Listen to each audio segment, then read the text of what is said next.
all forms of racism, right, that I personally can take a handle on. Do you understand what I'm saying? I'm not a person who has ever been into sports growing up. The older that I've gotten, I've been more like lean towards it. Like I have a natural sort of like athleticism in some ways when it comes to like my build. So like for things like football and things like that. Like I used to play as a kid, but I've never really been into watching it. And I'm not going to start. I'm going to completely leave it alone because it is racism at its finest. To be a black person being exploited for our prowess, and we're still mistreated. And when we stand up for ourselves in these positions, we're demonized for doing so? Hell no. I won't watch it. I won't start. And even the shows that we watch that are black owned, even, right? And the things that we support that are black owned, but those people pander to racism. You know, there's a very popular black man who makes very popular black television, but what does he make? He portrays us as a people in the most negative light, and the most stereotypical light, and the most mocking light. That is a form of continuing the racism. I don't want to support. And that's hard. It's going to be hard for me. I'm not going to sit there and lie to any of you and say that I'm going to stop, watching these things, that I'm going to stop doing these things right away. It's going to take time, but that is something that I am going to take on and that I want all of you to also take on. We can't stop racism in this country.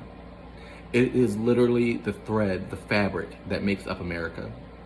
When you think about other countries and certain places, people have certain, special practices and things that make those countries and those places special. What makes America America is its brutality, is its racism, is its sense of, if I don't like you, if I don't like something about you, I'm going to commandeer the situation and I'm going to kill you and I'm going to loot from you and I'm going to place it in museums and I'm going to call it history and I'm going to build a country on the backs of a person and a people that are part of this country. And we're not going to acknowledge that that happened. We're not going to acknowledge that they are owners of this land and that they were stolen from their land. We're not going to acknowledge that because we stole them from their land and forced them to become who they are today, because we had to survive as black people being brought here, we don't even have a home in our home Africa anymore. People who are Africans hate us, and many of us hate them back because they don't even identify with us anymore because of where we live and how we have had to grow up and who we have had to become.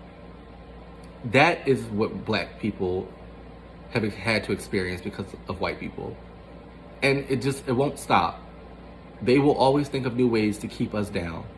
But as black people, we have to think of ways to love ourselves. When we say it's not okay is when it'll finally not be okay. Slavery exists because many of us still don't realize we're slaves. That is why it took so long for slaves to be freed. Think about that. We were strong African warriors, strong kings and queens brought over from our land because of the advancements that white people had, right? But when we got here, we had the numbers, we had the strength, but we didn't have the belief and love for ourselves to say, hey, if we organize ourselves, we can make change. But we didn't.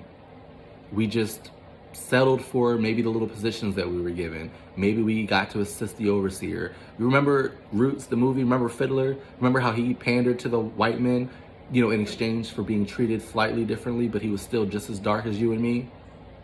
That is the type of behavior we have to give up. As long as it's not me being killed, as long as no one's calling me a nigger, as long as no one's beating me, it's okay. But it's not. It's not. I don't want to walk into a room and feel like I should be grateful to be there as a black person being able to even walk into the room.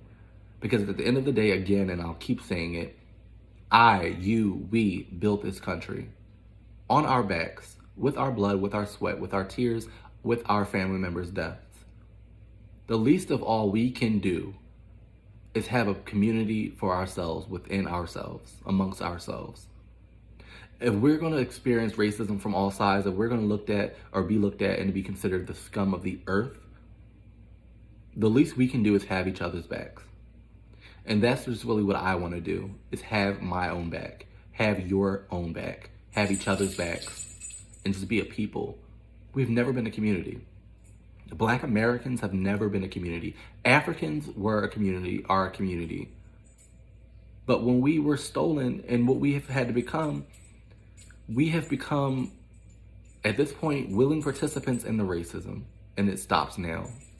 It stops with me, it stops with you, and it stops with all of us. That is going to be the only way that I can see any change happening, is when we decide that we are no longer okay with the breadcrumbs that we are literally being brushed from across the table. Do you understand what I'm saying? Literally brushed. In the time of this country, we are literally just at a place where many of us as black people work the same jobs as white people. And we're proud of that. Do you understand what I'm saying? We're proud of it. What does that have to be proud of when the country was built on our backs? Please, things like that, stop being proud of the little bit that we've been given to keep us in compliance. Because that is furthering racism, and it's telling white people and racists that you're okay with racism. And it doesn't make anyone see anything wrong with being racist towards us because we are okay with it.